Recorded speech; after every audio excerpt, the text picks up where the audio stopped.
जय जगन्नाथ। 2025 मीन राशि व्यक्ति विशेषक केमती रहिबो। प्रथमे प्रभु जगतर नाथ जगन्नाथ पाखे प्रार्थना करी आपणकर चलापथ कुसुमित हो, आपण सुस्थ एवं निरामय जीवन यापन करंतु। 2025 आपण सुख समृद्धि वर्ष हो। जदि न्यूमरोलॉजी कथा देखा 2025 2+0+2+5 = 9 हूँ मंगल को रिप्रेजेंट करुच्ची। मीन राशि अधिपति होउचंदी देवगुरु बृहस्पति। देवगुरु बृहस्पति गुरु हेले ये होउचंदी सेनापति। तेणु गुरु को पाखरे सबुबले नतमस्तक होइकि रुहंती मंगल। तेणु गोटे सौहार्दपूर्ण वातावरण भितरे आपणकर जीवनचर्या अतिवाहित हम। 2025 आपण को सुख समृद्धि आनीदेव। यदि ओभरऑल प्रेडिक्शन देखा मीन राशि व्यक्ति वर्षर प्रारंभ रे शनि रोचंती द्वादश भाव रे, अर्थात शनिकर 7.5 आरंभ हो गत 2.5 वर्ष है। मीन राशि की शनि चलन करेंगे। देवगुरु बृहस्पति तृतीय भाव रे अछंती, चतुर्थ भाव को जीवे मे मासरे। राहुदेव आपणकर राशि रे अछंती, कुंभ राशि की जीवे मे मासरे। तेणु एवेकार जहाँ समस्या देखिबा, आपण अनेक धार करज भितर बुड़ी अछंती, आपण अनेक समस्या देकर गति करुचंती। अजथा खर्च आपण को व्यतिव्यस्त कर साराणी। समाज रे मान मर्यादा हानि, पारिवारिक समस्या, स्वास्थ्य समस्या, एमती अनेक समस्या देकर आपण गति करुचंती। 2025 रे किछिटा उपशम पाइबे। कारण मीन राशि एमाने जदिबा परिस्थिति सहित खाप खुआई चलती, तथापि समस्या एमान को पीछा छाड़े नहीं। एमाने दयाशील होइथांती, बदान्य होइथांती, अतीव क्षमापरायण होइथांती, अन्य दोष को सहजरे माने भूली जाती। डोमेस्टिक एनिमल प्रति एमानकर श्रद्धा थाए। रक्षणशील नूतनता को एमाने सहजरे ग्रहण करि पारंती नाही। निष्पत्ति नेबारे विलंब करती। उत्तम व्यवहार, भद्र आचरण, एसबु पई लोक एमान को सहजरे भूली पारंती नहीं। एमानकर चारित्रिक स्खलन केबे देखा जाए नहीं। निष्पत्ति नेबारे विलंब करती। उत्तम व्यवहार, भद्र आचरण पई एमाने समाज रे प्रतिष्ठित होइथांती। धैर्य, उदारपण, सहानुभूति पई एमाने सर्वदा क्षमणीय होइथांती। किंतु संदेह पई समय समय वैवाहिक जीवन में झड़ आसे। हठात अन्य को सहजरे विश्वास कर जाती, जहाँ पई बेले बेले पश्चाताप करिया को पड़े। घर द्वार सफा रखा चेष्टा करती। पति व पत्नी जदि क्या संपर्क रखती, एमाने क्या सहित गोटा कथा हो जाती, एमाने ताकू टिके संदेह दृष्टि रखती। माने से व्यक्ति उपरे माने गवेषणा करने आरंभ कर दियंती। वृष, मिथुन, कन्या, मकर एमानक पई उपयुक्त हो न थांती। किंतु कर्कट, बिछा एमानक पई ठीक होता है जीवन साथी करने। तुला राशि व्यक्ति विशेषक सहित सहजरे माने टिके मैच करि पारंती नाही। न जाने न शुणी हठात बंधुता कर दियंती, जहाँ पई विभिन्न समस्या पड़ती। अधिक दिन पर्यंत बंधुता एमाने रखि पारंती नाही।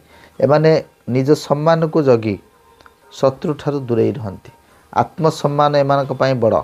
जदिबा हठात आक्रमणात्मक मेंटालिटी रे आक्रमण करती, ଧୀରେ ଧୀରେ ତା ମନରୁ ଅପସରି ଯାଏ। ଏମାନେ ଯେମିତି ରୋଜଗାର କରନ୍ତି ସେମିତି ଖର୍ଚ୍ଚ କରନ୍ତି। ନିଜ ଜୀବନକୁ ସବୁବେଳେ ଭୋଗବିଳାସରେ ଅତିବାହିତ କରିବା ପାଇଁ ଏମାନେ ଜୀବନଶୈଳୀଟାକୁ ସେଇ ଭଳି ଭାବରେ ତିଆରି କରନ୍ତି। କିନ୍ତୁ ରୋଜଗାର ଅଧିକ କଲେ ବି ଧନ ସଞ୍ଚୟ କରିପାରନ୍ତିନି। ଧର୍ମ କାର୍ଯ୍ୟରେ ଏବଂ ଦୁଃଖୀ ରୋଗୀଙ୍କ ସେବାରେ କିଛି ଅର୍ଥ ବ୍ୟୟ କରନ୍ତି। ବ୍ୟବସାୟ କଲେ ଏମାନେ ବେଶୀ ସଫଳତା ପାଇଥାନ୍ତି। କିନ୍ତୁ ଅନ୍ୟ କେହି ଯଦି ଭଲରେ ଚଳନ୍ତି ଏମାନେ ଟିକେ ଈର୍ଷାପରାୟଣ ହେଇଯାଆନ୍ତି। ସାମାନ୍ୟ ଅହଙ୍କାରୀ ଜଣାପଡ଼ନ୍ତି। ସେଥିପାଇଁ ସମାଜରେ ସେତେଟା ଗ୍ରହଣୀୟ ହୋଇପାରନ୍ତି ନାହିଁ। କୌଣସି ବିଷୟରେ ହଠାତ୍ ନିଷ୍ପତ୍ତି ଏମାନେ ନେଇପାରନ୍ତି ନାହିଁ। କନଜରଭେଟିଭ୍ ମେଣ୍ଟାଲିଟି ହେଇଥାନ୍ତି। ଅତ୍ୟାଧୁନିକତାକୁ ସହଜରେ ଏମାନେ ଗ୍ରହଣ କରିପାରନ୍ତି ନାହିଁ। ସାମାନ୍ୟ ଲୋଭୀ ଏବଂ କୃପଣ ମଧ୍ୟ ଜଣାପଡ଼ନ୍ତି। କିନ୍ତୁ ନିଜ ଆଦର୍ଶକୁ ସବୁବେଳେ ଜଗି ଚାଲନ୍ତି। ବିଫଳତା ପାଇଲେ ବା ଲଜ୍ଜା ହେଲେ ଏମାନେ ଇନଫେରିୟର ଫିଲ୍ କରନ୍ତି। ଏମାନଙ୍କର ମାନସିକ ଶାନ୍ତି ଦୁର୍ବିଷ ହୋଇପଡ଼େ। ଏମିତି ଯଦି ମୀନ ରାଶିର ବ୍ୟକ୍ତିବିଶେଷଙ୍କ ସମ୍ପର୍କରେ କଥା ହେବା, ଆମେ ଅନେକ କଥା ହେବା। କିନ୍ତୁ ଆମେ 2025 ସେମାନଙ୍କ ପାଇଁ କେମିତି ରହିବ ସେ ବିଷୟରେ ଜାଣିବା।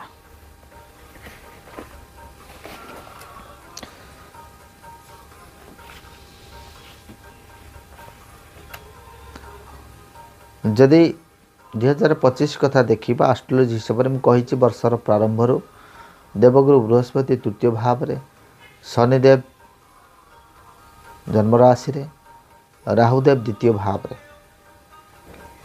ନିଶ୍ଚିତ ଭାବରେ ଆପଣ ସମସ୍ୟା ଦେଇକରି ଗତି କରୁଛନ୍ତି। ଥାର୍ଡ଼ ହାଉସ୍ ଆପଣଙ୍କ ପାଇଁ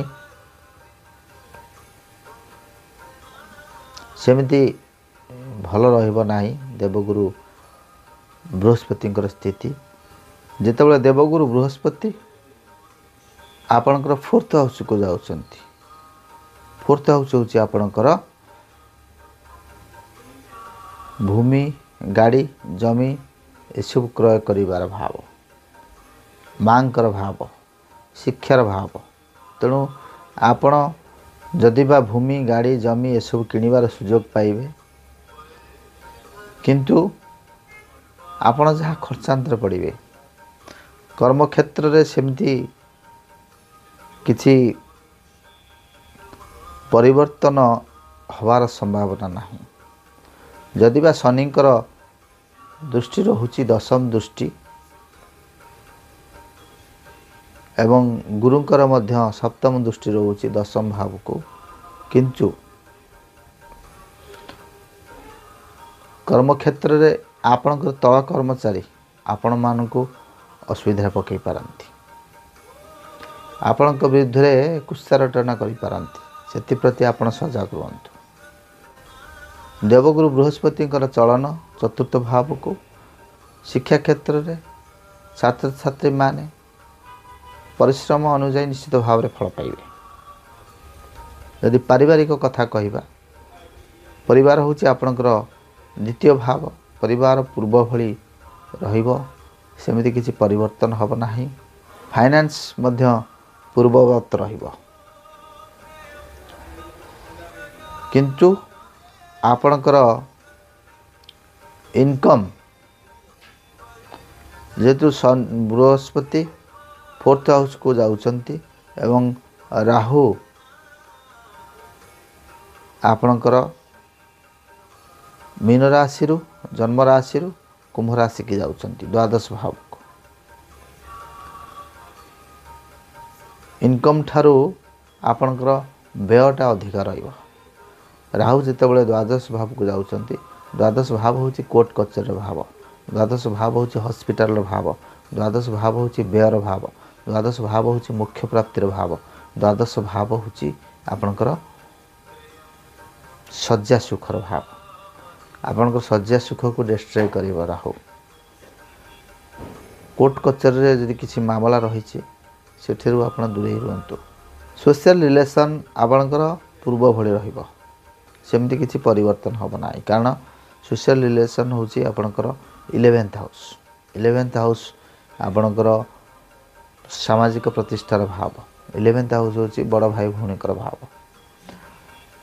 से भाव को कौन ग्रहंकर दृष्टि रहुनी बा कौन ग्रह चलन मध्य रोना से भाव में यदि देखा संतान संतान हूँ 5th हाउस 5th हाउस को मध्य सेमती किसी दृष्टि रोना तेणु संतान संतति क्षेत्र में पूर्ववत से माने जहाँ स्टडी करुले बा जेकोसी लाइन अच्छा सेमती रे जदि हायर एजुकेशन प्लान कर सफलता पाइबे।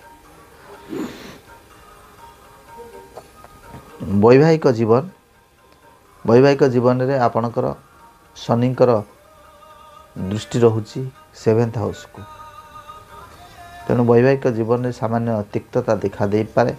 आपण भावी चिंती कथा हुंतु परस्पर भितर सौहार्दपूर्ण वातावरण सृष्टि करंतु परिवार रे केमती अशांति न हो प्रति सजग रुहतु। यदि ओवरऑल देखिबा मीन राशि व्यक्ति विशेषक पाई